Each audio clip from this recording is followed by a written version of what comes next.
Bismillahirrahmanirrahim. Alhamdulillahi rabbil alamin. Wassalatu wassalamu ala asyrafil mursalin sayyidina wa nabiyyina Muhammad ibn Abdullah rasulil amin wa ala alihi wa ashabihi wa man tabi'ahum bi ihsanin ila yaumiddin. Subhanaka la ilma lana illa ma 'allamtana innaka antal alimul hakim. Rabbi syrah li sadri wa yassir li amri wahlul 'uqdatam min lisani yafqahu qawli. Rabbi yassir wa la tu'assir bi tamim bi khair wa ba'd. Alhamdulillah, pertamanya saya mengucapkan ahlan wa sahlan kepada semua yang mengikuti majlis kita pada petang ini. Anjuran bersama dengan Ma'had Tahfiz Al-Imam Asy-Syafi'i, pimpinan Al-Fadhil Ustaz Zuhair Abdullah. Semoga Allah Ta'ala memberikan kebaikan kepada Matis dan juga seluruh warga Matis. Dan kita bersyukur kepada Allah Subhanahu Wa Ta'ala pada petang ini dapat meneruskan bacaan kitab Is'a Tariqal Munir fi syarhi qasidati Isma' wa la taghtarir, karangan Al-Imam Sayyidi Syekhul Islam Ma'ul Ainain rahimahullahu ta'ala. Dan kita masuk pada, masih lagi dalam bait yang kedua dalam perbahasan jalan menuju kepada Allah. Salah satunya adalah ma'ya ya'sin 'anit tama'i, iaitu dengan cara putus asa daripada tamak. Dan kata Al-Imam, ketahuilah bahawa sesungguhnya seseorang tersebut mestilah dia qanaah dan memutuskan dirinya daripada tamak, daripada makhluk, serta tidak memandang apa yang ada pada tangan mereka, dan juga tidak tamak dengan apa yang diperolehi daripada hartanya, dengan apa jua keadaan sekalipun. Dan kata Syekh, wala yumkinuhu dhalika illa bi an yaqna'a bi qadri ad-darurati min al-mat'ami wal malbasi wal maskani. Dan ini tidak mungkin berlaku melainkan dengan cara seorang tersebut merasa cukup dengan sekadar keperluannya pada segi makanannya, minumannya, pakaiannya, tempat tinggalnya dan seluruh perkara, dengan perkara yang sekadar kecukupan bagi dirinya. Jadi kata Maulana Syekh Ma'ul Ainain, wa yaqtasir ala aqallihi qadran wa aqassihi naw'a, dan dia berpada dengan yang paling sedikit dan yang paling kurang pada harga dan bentuknya. Wa yaruddu amalahu ila yaumihi aw ila syahrihi wa la yashghal qalbahu bima ba'da syahrin.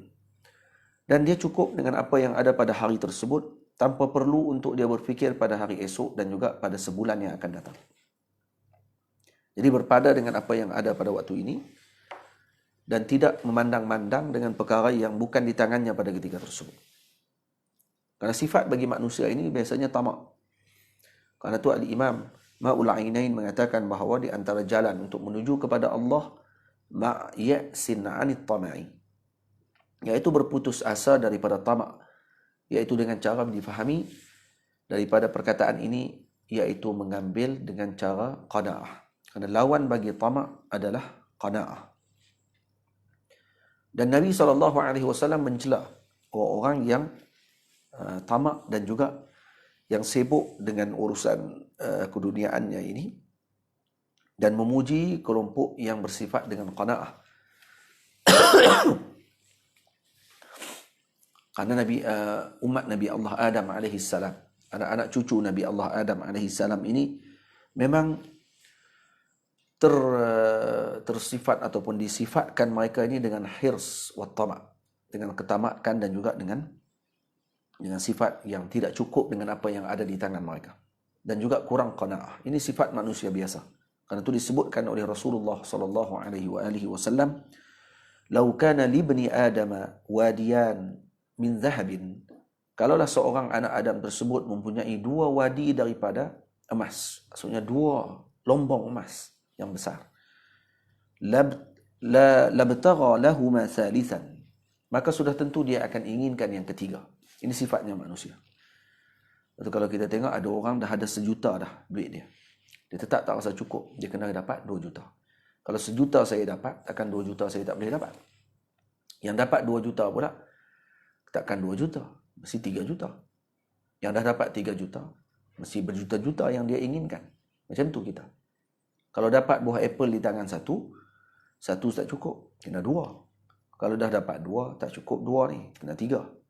Macam tu yang berlaku dan ini adalah sifatnya manusia biasa. Jadi, kerana Nabi SAW mengatakan, laukana libni adama wadiyani min zahabin, kalaulah seorang anak Adam tersebut mempunyai 2 lombong daripada emas sekalipun, labtagha lahuma thalitha, maka dia inginkan pula dengan kedua-dua tadi ditambah 1 lagi jadi cukup 3. Wala yamla jawfu ibni adama illa turabu, dan tidak akan memenuhkan perut anak Adam ini melainkan tanah. Wa yatubullahu ta'ala ala man taba, dan Allah Ta'ala akan menerima taubat orang-orang yang bertaubat kepada Allah Subhanahu wa ta'ala. Karena itu disebabkan kerana baginda Nabi memaklumkan tentang hakikat kemanusiaan ini adalah mereka tidak akan cukup dengan apa yang ada.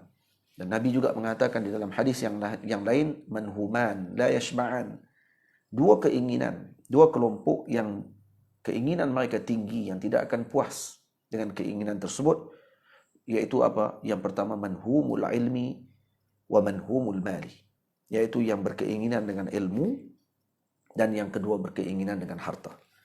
Lalu kalau kita tengok orang-orang yang diberikan oleh Allah Ta'ala dengan ilmu dan juga dengan lazatnya dengan ilmu, maka dia tak akan cukup dengan ilmu yang dia ada. Dia inginkan lagi tambahan.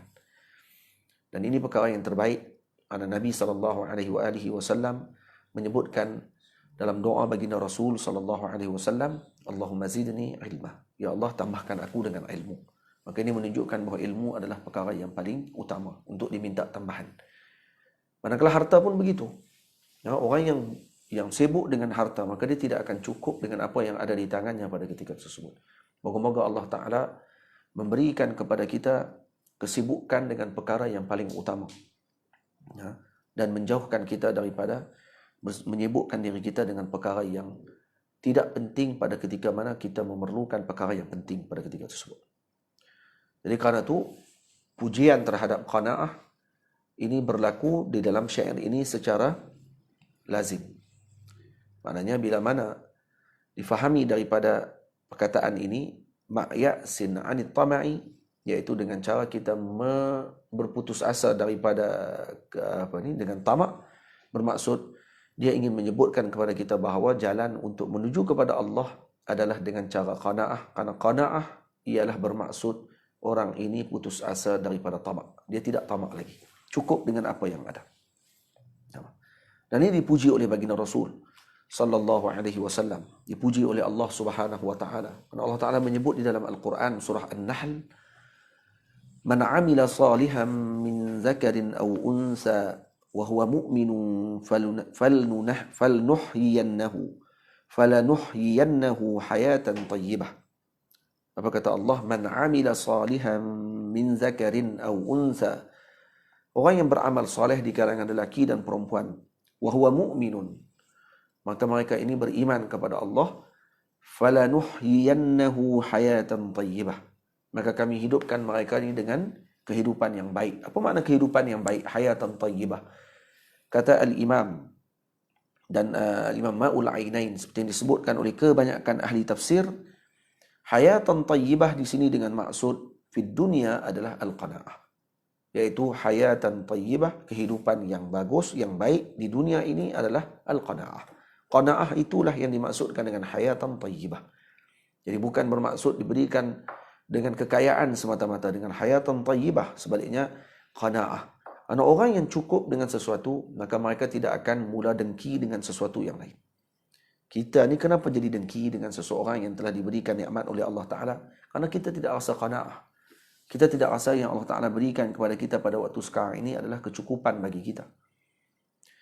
Dan kenapa kita rasa tidak redha dengan apa yang diberikan oleh Allah kepada kita? Karena tidak ada qanaah. Jadi qanaah ini adalah kanzun la yafna. Kata Nabi SAW, al-qanaatu kanzun la yafna. Dalam riwayat yang lain, al-qanaatu kanzun la yanfad. Kedua-dua maksudnya hampir sama. Yafna maksudnya tidak akan hancur. La yanfad maksud juga tidak hancur. Atau tidak akan fana, tidak akan hilang. Jadi qanaah ini adalah perbendaharaan yang tidak akan kurang. Malah akan semakin bertambah kebaikan kepada orang tersebut. La yanqati' maksudnya tidak akan terputus dengan kebaikan. Jadi karena itu orang yang qanaah, dia akan rasa sentiasa cukup. Dia akan sentiasa rasa redha. Dia akan rasa sentiasa dalam keadaan yang tenang. Dia akan rasa dalam keadaan sentiasa dalam keadaan yang harmoni. Gembira sentiasa. Kenapa? Karena kesemuanya dah ditakdir oleh Allah Subhanahu wa taala. Jadi perbezaan dengan orang yang tidak ada qanaah, mereka akan rasa sempit dada. Mereka akan rasa pelbagai kesusahan. Mereka akan memandang kepada orang yang diberi nikmat bahawa mereka saja dapat nikmat, saya tidak dapat nikmat. Maka mereka akan mula menyalahkan takdir. Mereka akan mula memberikan tanggapan yang buruk kepada pemberian Allah Subhanahu wa taala. Karena itu antara kesan qanaah yang dimaksudkan dengan ya'si 'anit tama' ni, qanaah ni kesannya di dunia ni apa dia? As-salamatu minal mutalabati bil huquq wa ma yatba'uha min at-ta'ab. Iaitu kita selamat daripada meminta sesuatu yang melebihi hak kita dan juga tidak akan meletihkan kita. Wa ma yatba'uha min at-ta'ab. Dan yang tidak akan meletihkan kita untuk menuntut sesuatu yang bukan haknya kita. Dan di akhirat pula apa yang akan diberikan nikmat kepada orang-orang yang qanaah ini? As-salamatu min tulil hisab. Mereka akan diselamatkan daripada panjangnya hisab di akhirat nanti. Dan ini adalah perkara yang paling digeruni, paling dibimbangi oleh setiap manusia, makhluk Allah Ta'ala, jin dan manusia, ketika mereka dihisab oleh Allah Subhanahu wa Ta'ala. Karena ketika dihisab, ini adalah perkara yang paling berat yang mana Allah Ta'ala berikan kepada seorang hamba tersebut. Kita kalau buka madrasah contohnya, tiba datang juru audit, dia minta nak tengok semua resit apa yang telah kita keluarkan, yang kita masukkan duit, yang kita dapat dan sebagainya. Kalau kita kerja dalam satu syarikat dan kita ini dijemput juru audit daripada luar untuk mengaudit semula segala keluar masuk, penggunaan harta dan juga penggunaan wang yang kita gunakan di dalam madrasah ataupun di dalam syarikat kita tersebut, bagaimana keadaan orang yang sedang diaudit tadi? Ketika ditanya, kenapa keluarkan ini dengan jumlah ni?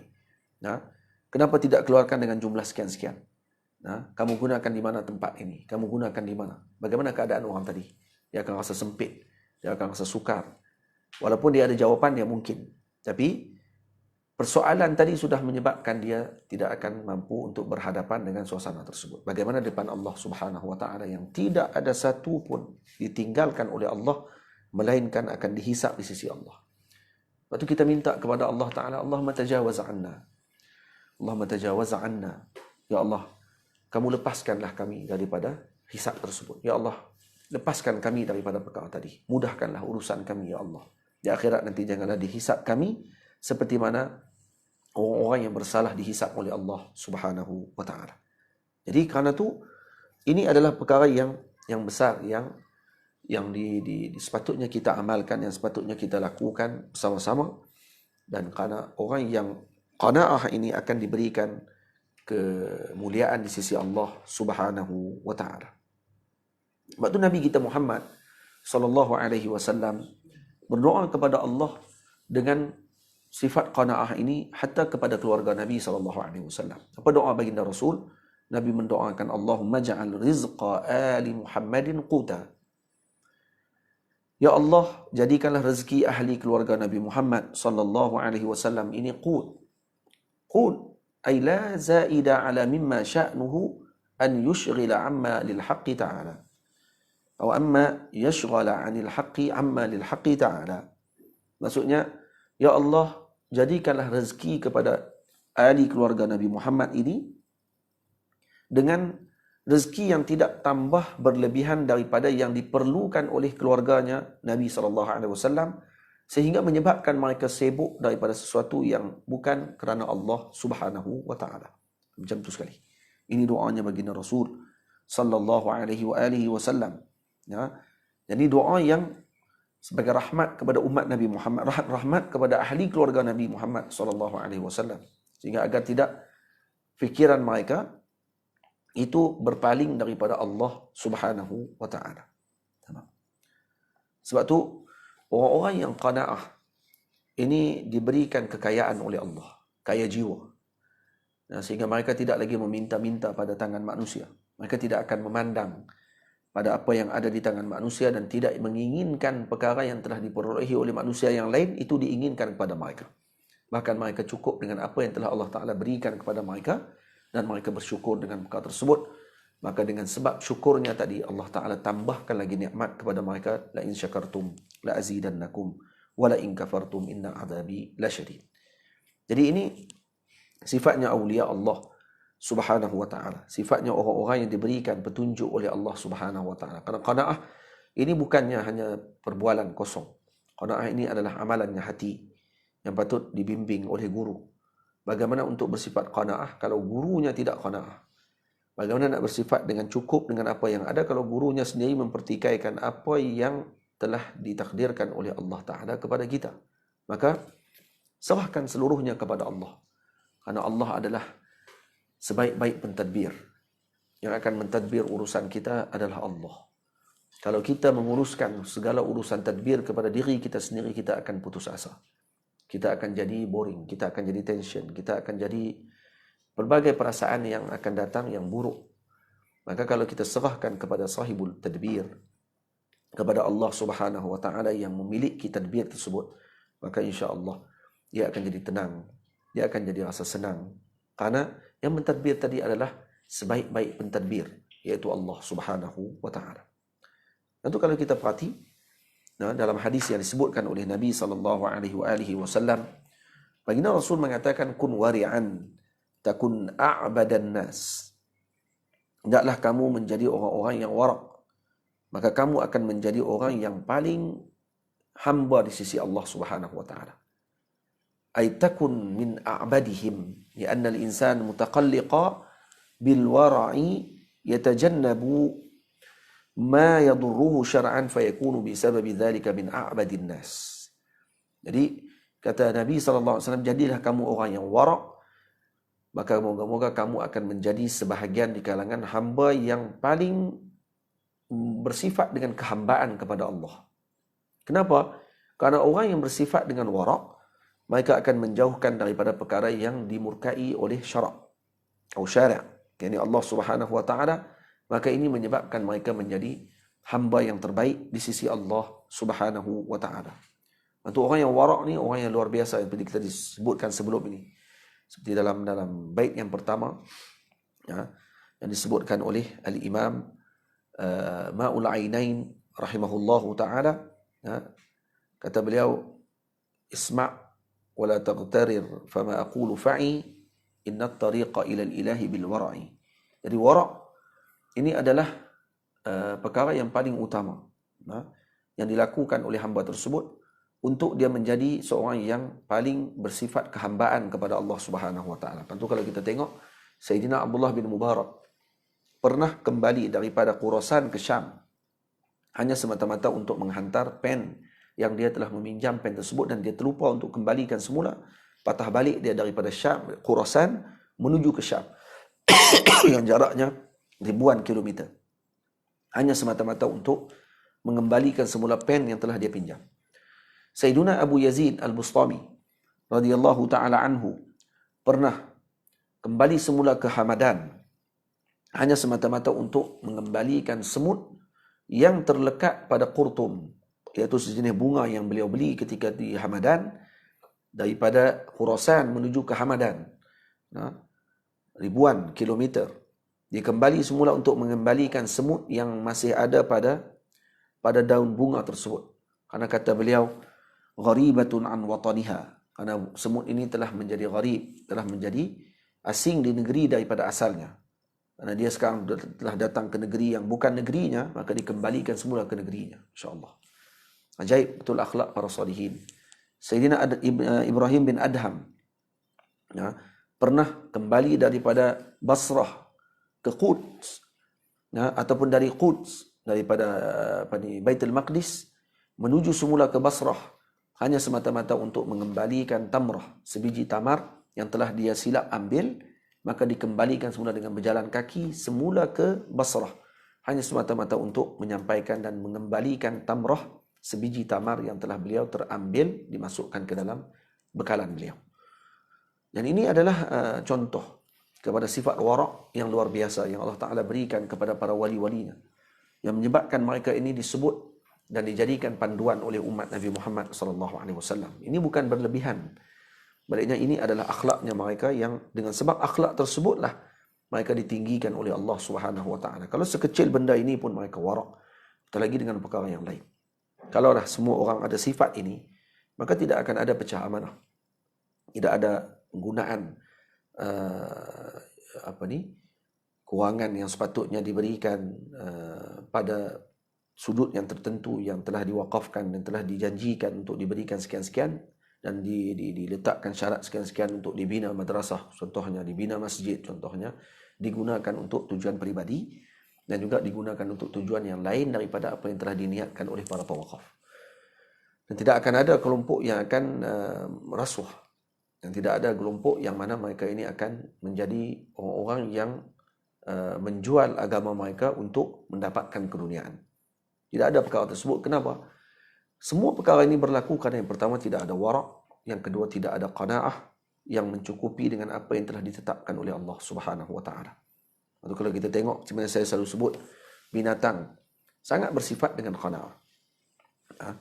Singa, harimau, ketika mendapatkan bekalan makanan mereka, diburunya seekor kambing contohnya, seekor kijang contohnya, mereka tidak akan memburu satu kampung tersebut dengan kijang, dan juga binatang-binatang yang lain dikumpulkan untuk qut sanah contohnya, untuk kehidupannya setahun.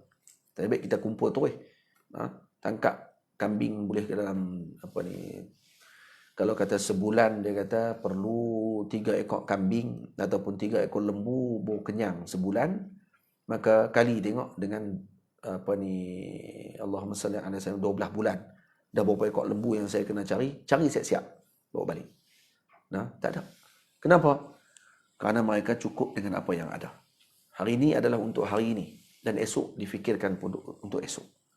Ini binatang yang Allah Ta'ala jadikan kepada mereka dengan akhlak tersebut. Kita makhluk yang paling mulia sepatutnya lebih berfikiran yang baik daripada binatang. Binatang tidak berfikir. Baliknya mereka diberi ilham oleh Allah Ta'ala dengan perkara-perkara yang baik tersebut. Dan kerana itu Nabi SAW mengatakan dalam hadis baginda Rasul SAW, "Lau tawakkaltum haqqa tawakkulih la razaqakum kama yarzuqut tayr." Kalaulah kamu bertawakal kepada Allah Subhanahu Wa Ta'ala dengan sebenar tawakal, maka kamu akan diberi rezeki oleh Allah Ta'ala seperti burung mendapatkan rezeki. Yaghdu khimasa wa yaruhu bitana. Mereka keluar pada waktu pagi dalam keadaan perutnya kosong, dan mereka pulang pada waktu petang dengan perutnya penuh. Dan tak pernah kita tengok burung bawa balik karung guni, dan sangkut kat belakang burung. Dia dah nak kata esok tak keluar dah lah. Malam ni kita gantung kat pokok, esok pakai patuk seorang sikit. Jadi kita kata tak payah keluar dah esok, lusa, tulak, tungging. Sampailah habis dalam guni tu, kita keluar pula cari. Tak. Burung setiap hari keluar. Kenapa? Kerana mereka yakin dengan rezeki yang Allah Ta'ala berikan. Kalau kata tidak dapat rezeki pada hari tersebut, tak, mereka yakin dengan rezeki tadi. Kerana tidak ada suatu pun melainkan telah ditetapkan oleh Allah dengan rezekinya. Sebaliknya manusia sibuk dengan berfikir tentang urusan rezeki mereka, sedangkan ini telah dijamin oleh Allah Subhanahu Wa Ta'ala. Tapi kita tidak sibuk memikirkan perkara yang tidak dijamin oleh Allah kepada kita, iaitu sama ada kita masuk syurga ataupun nerakanya Allah Subhanahu Wa Ta'ala. Itu ajaib. Seorang yang menyibukkan dirinya dengan perkara yang dia telah dijamin perkara tersebut. Hatta binatang pun dijamin dengan perkara tadi. Sebaliknya dia tidak rasa redha dan tidak pula yakin dengan perkara tadi. Dan dia boleh rasa redha dan tenang dengan keadaan benda yang tidak lagi ditentukan kepada dia. Sama ada dia nanti akan berada di kelompok yang sa'id, bahagia di sisi Allah Ta'ala, ataupun syaqi, yang akan celaka di sisi Allah Ta'ala. Na'udzubillah min dzalik. Maka kerana itu, ambillah contoh yang telah ditunjukkan oleh makhluk-makhluk Allah Ta'ala yang ada di sini, yang ada di alam ini yang kita lihat di depan mata kita, agar kita mengambil sikapnya mereka dan menjadi orang yang lebih baik dan juga menjadi makhluk yang lebih baik dibandingkan dengan makhluk-makhluk yang lain. Jadi kerana itu bersifat dengan wara', bersifat dengan qanaah, ini akan menjadikan seorang tadi seorang yang terbaik. Bila Nabi mengatakan kun wari'an takun a'badan nas, maka Nabi mengatakan kun qani'an takun ashkaran nas. Maka jadilah kamu orang yang qanaah, maka kamu akan menjadi seorang yang paling bersyukur di kalangan manusia. Karena orang yang qanaah, dia tidak akan membanyakkan perkara yang bukan miliknya. Orang yang qanaah, dia akan merasa syukur dengan apa yang dia perolehi. Air yang dia minum, walau seteguk, alhamdulillah katanya, kerana sekurang-kurangnya diberi nikmat oleh Allah untuk minum. Kerana ada orang tidak boleh minum. Dan dia rasa syukur dengan perkara tersebut. Dengan setiap gerakan nafasnya, dia bersyukur kepada Allah. Cukup dengan apa yang ada. Apa yang diberikan oleh Allah nikmat pada waktu sekarang. Ini adalah nikmat untuk disyukuri dan ditunjukkan nikmat tadi. Dan digembirakan dengan nikmat tersebut kerana Allah menyukai hambanya yang bergembira dengan nikmat yang diberikan oleh Allah kepadanya. Maka ini orang-orang yang akan menjadi kekasih-kekasihnya Allah Subhanahu wa ta'ala. Kita tidak boleh jadi orang yang a'bad. Cukup jadi orang yang ashkar. Nak jadi hamba yang paling hamba, ini sukar kerana itu adalah kedudukannya baginda Nabi kita Muhammad sallallahu alaihi wasallam. Nak jadi yang paling ashkar pun sukar sebenarnya. Tapi sekurang-kurangnya semua kita ada nikmat yang masing-masing Allah Taala berikan. Apakah baiknya, alangkah baiknya kalau kata kita bersyukur dengan nikmat tersebut. Kita ada handset, alhamdulillah. Ada juga handset daripada orang lain tak ada. Kita ada kitab, kita ada kenderaan yang kita boleh naik. Umumnya kita bersyukur dengan perkara-perkara tersebut menyebabkan kita tidak akan memandang kepada orang lain bahawa mereka mendapatkan sesuatu yang lebih daripada kita dan kita berada di tempat yang kurang daripada mereka. Tak, sebaliknya kita mengatakan setiap orang berada dengan kedudukannya masing-masing, kesemuanya telah diletakkan dengan rezekinya masing-masing tanpa diabaikan oleh Allah walaupun sekelumit perkara. Jadi kalau kita faham tentang perkara tadi, insya-Allah kita akan menjadi orang yang sentiasa bersyukur dengan Allah Subhanahu wa ta'ala. Dan kemudian di antara tanda orang-orang yang qanaah dengan segala rezeki yang telah Allah Ta'ala kurniakan kepada mereka. Jadi mereka ni tidak akan bersifat hasad kepada orang lain. Dan orang yang hasad ini dia akan jadi sentiasa tidak senang dengan duduknya, hidupnya. Lepas tu kata sebahagian hukama, wajadtu atwalan nasi ghamman al-hasuda. Aku mendapati yang paling panjang kedukacitaan di kalangan manusia ini adalah orang yang hasud, iaitu yang bersifat dengan hasad. Dan kata sebahagian ulama, wa ahnahum 'aishan al-qanu'. Dan yang paling tenang, yang paling bahagia dalam kehidupan mereka adalah yang qanu', yakni yang bersifat dengan qanaah. Wa asbarahum 'ala al-adha al-harisa idza tami'a. Dan yang paling sabar daripada kesakitan dan juga perkara yang tidak elok adalah al-harisa idza tami'a. Wa aqfadahum 'aishan arfadahum lid-dunya wa a'zamahum nadamatan al-'alima al-mufarrita. Ya. Jadi asbarahum 'ala al-adha al-harisa idza tami'a.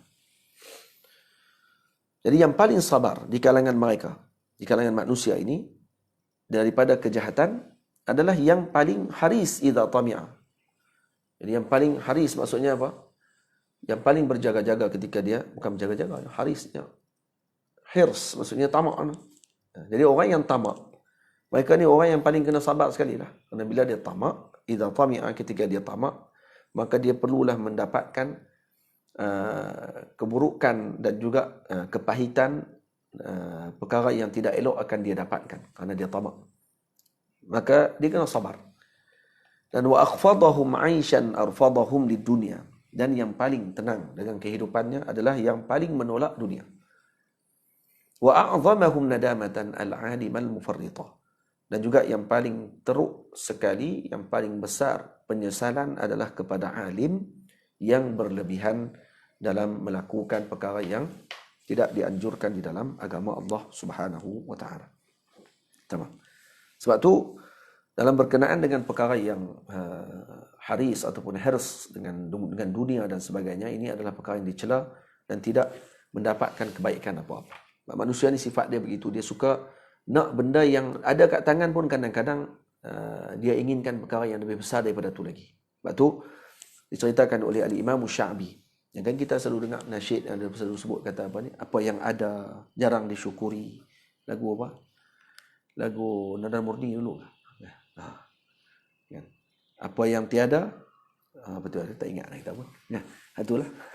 Jadi apa yang ada jarang disyukuri. Yang ada kat tangan tak disyukur. Tapi bila dah tak ada, barulah dia rasa kehilangan. Jadi apa yang ada di tangan kita sekarang syukuri. Kita ada isteri.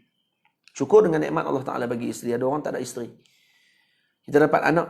Syukur dengan nikmat anak yang Allah Ta'ala berikan. Ada orang yang bertahun-tahun tidak dapat anak. Ada orang yang diberikan oleh Allah Ta'ala dengan rezeki harta. Walaupun sedikit, kurang-kurang ada juga. Daripada ada orang yang mungkin merempat di tepi jalan. Yang boleh berjalan kaki walaupun dia merempat, kurang-kurang dia boleh bersyukur kerana ada orang tak ada kaki macam dia. Dan ada orang yang tak ada kaki pula, dia lebih bersyukur daripada ada orang yang mungkin tak ada mata. Dan dia ada mata. Dan ketika kita melihat kepada kelebihan yang ada pada kita dibandingkan dengan yang lebih rendah, maka kita akan bersyukur.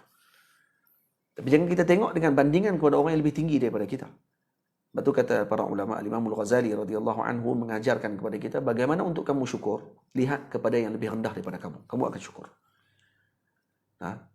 Dan bagaimana untuk kamu sabar. Dan juga kamu nak redha dengan apa yang telah berikan. Maka anggap bahawa ini adalah yang terbaik untuk kita. InsyaAllah kita akan redha dan kita akan sabar dengan apa yang telah Allah Ta'ala berikan kepada kita. Dan ini adalah yang terbaik untuk kita. Karena la yukallifullah nafsan illa wus'aha.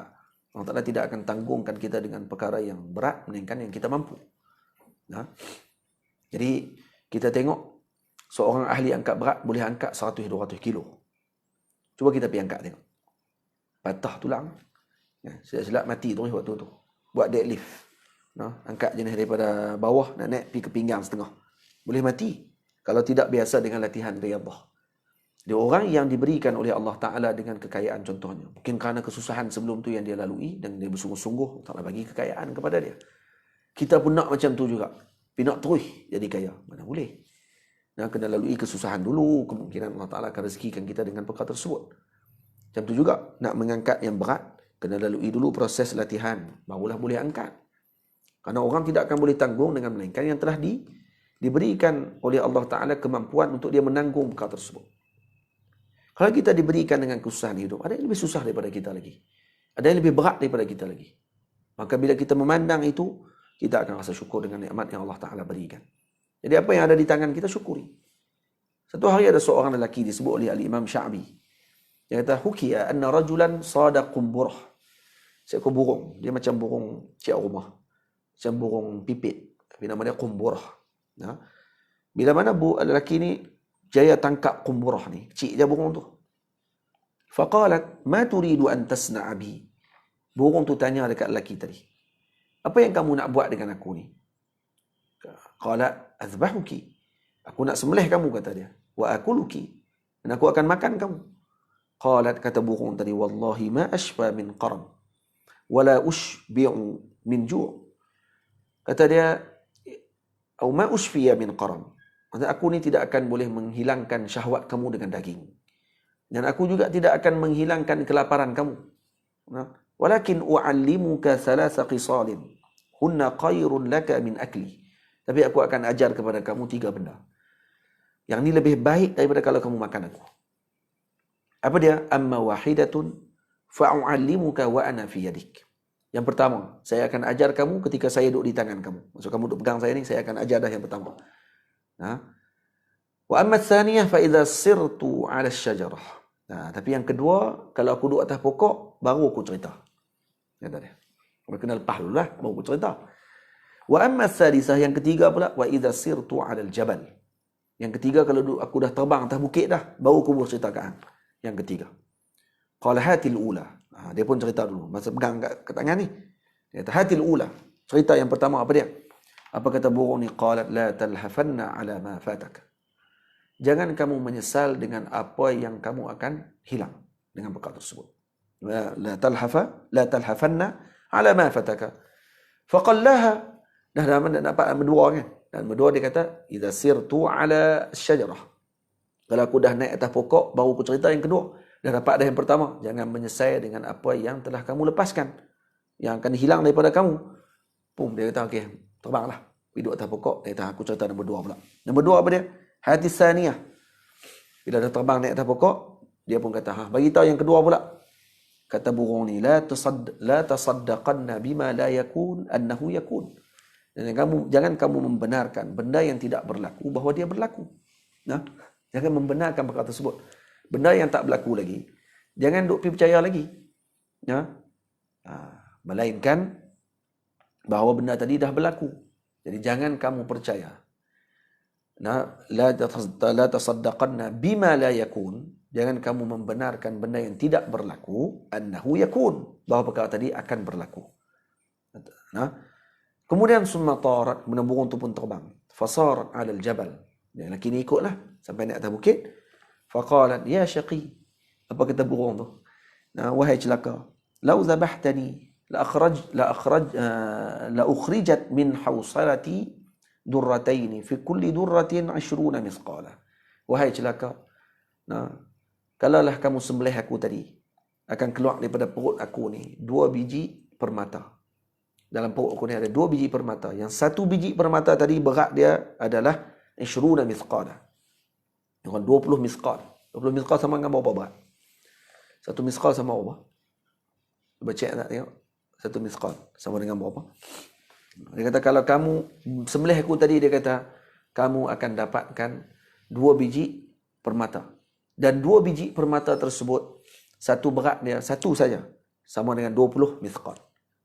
Nah, kalau 2 maksudnya 40 misqal. Allah. Kira kalau permata berat 20 misqal ni, berapa permata? 1 misqal berapa?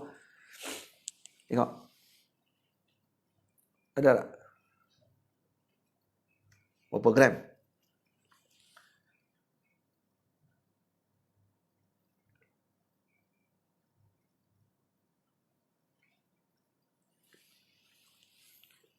Tak jumpa? Hah?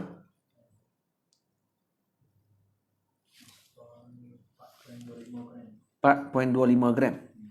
Sama dengan lebih kurang berat emas 1 misqal.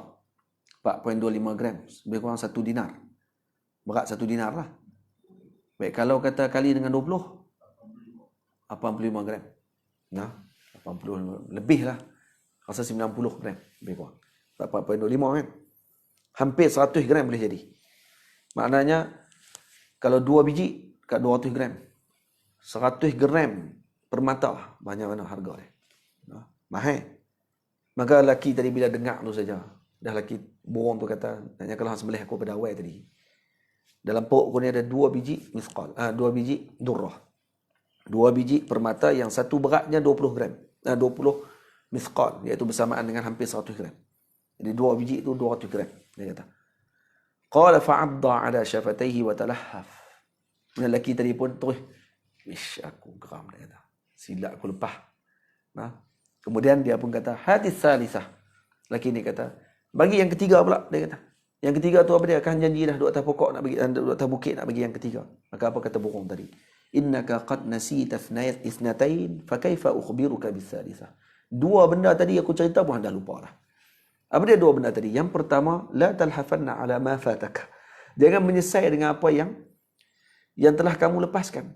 Kan? Aku kan benda yang kamu dah dapat di tangan tadi, kamu lepaskan tadi. Kan dah janji dah yang pertama. Benda pertama, jangan menyesal. Kamu menyesal dah tak ni? Hak tu pun dah kamu lupa. Kemudian, la tasaddaqanna bima la yakun. Dan jangan membenarkan benda yang tidak lagi berlaku, bahawa ianya akan berlaku. Jangan benarkan lagi. Maka kata burung tadi, ana lahmi wa dami wa rishi la yakuna 20 mithqala.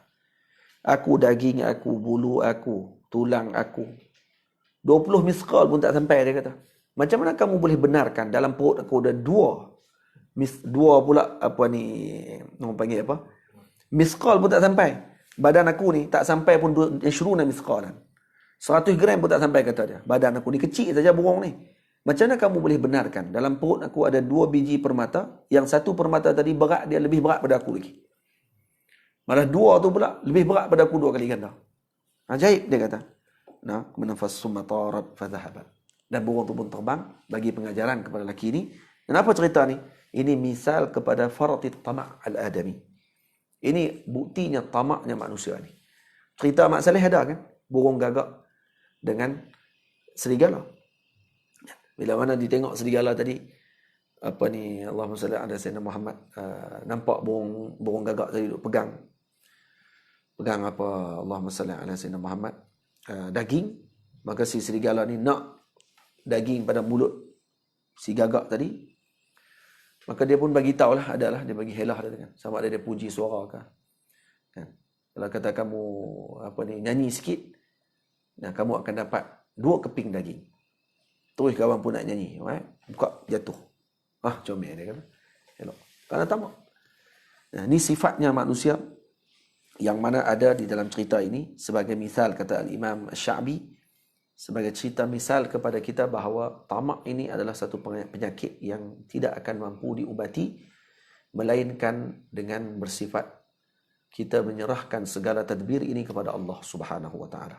Dan insya-Allah ada rezeki dan peluang kita akan sambung semula pengajian kita pada pengajian yang akan datang, iaitu pada bait yang ketiga. Dah masuk dah bait yang ketiga, alhamdulillah. Nah, iaitu wadzikri wal fikri wa i'tizali man ghafala an rabbih waqtarib min bidina ru'ya. Nah, apa dia? Wadzikri wal fikri i'tizali man ghafala an rabbih waqtirabi min bidaini ra'i. Nah, jalan menuju Allah juga salah satunya adalah melazimi zikrullah dan berfikir tentang keagungan Allah Ta'ala pada kejadian makhluknya. Wa'tizali man ghafala, serta menjauhkan diri daripada kelompok yang lalai daripada zikir dan fikir. An rabbihi, daripada Tuhannya. Waqtirabi man bidaini ra'i, dan mendekatkan diri dengan kelompok manusia yang beramal dengan kedua-dua amalan tersebut, iaitu zikir dan fikir. Jadi kita akan cerita pada minggu akan datang berkenaan dengan zikrullah, berkenaan dengan al-fikru fi ma sana'a Allah Subhanahu wa ta'ala di hadzal alam. Insya-Allah. Ana kata Maulana Syekh Ali Jumaah hafizahullah, ayatullah ni ada 2. Jadi ayat Allah Taala ada ayatullah al-manzur, ada ayatullah al-mastur. Yang mastur iaitu Al-Quranul Karim, dan al-manzur iaitu alam ini yang kita akan lihat tanda-tanda kebesarannya Allah Subhanahu wa taala. Aqulu qawli hadza astaghfirullahal azim li wa lakum, jazakumullah khairal jazaa, khususnya kepada Al-Fadhil Ustaz Zuhair Abdullah, penganjur majlis kita pada hari ini, dan kita akan bertemu pada minggu hadapan membicarakan tentang az-zikru wal fikru. Dan tasawuf sebenarnya adalah amal. Tasawuf bukan hanya untuk kita mempelajari dan mengetahui teori semata-mata. Teori dan apa yang kita belajar pada hari ini adalah sebagai panduan bagaimana para ulama dan para masyayikh mengamalkan perkara tersebut. Selebihnya kita sendiri yang beramal dengan perkara tersebut. Kita yang perlu merasakan dan menghadirkan perasaan tadi, dan perlu kepada guru, perlu kepada wirid, perlu kepada salawat kepada baginda Nabi SAW, agar segala gerak-geri kita dipandu oleh Allah Subhanahu wa taala dan diberikan kebaikan dalam segala segenap sudut pekerjaan yang kita lakukan, hanya ditumpukan dan dilakukan semata-mata untuk mendapatkan redha Allah dan untuk mendapatkan kegembiraan baginda Rasulullah sallallahu alaihi wasallam. Naqulu qawli hadza astaghfirullahal azim li wa lakum. Assalamualaikum warahmatullahi wabarakatuh.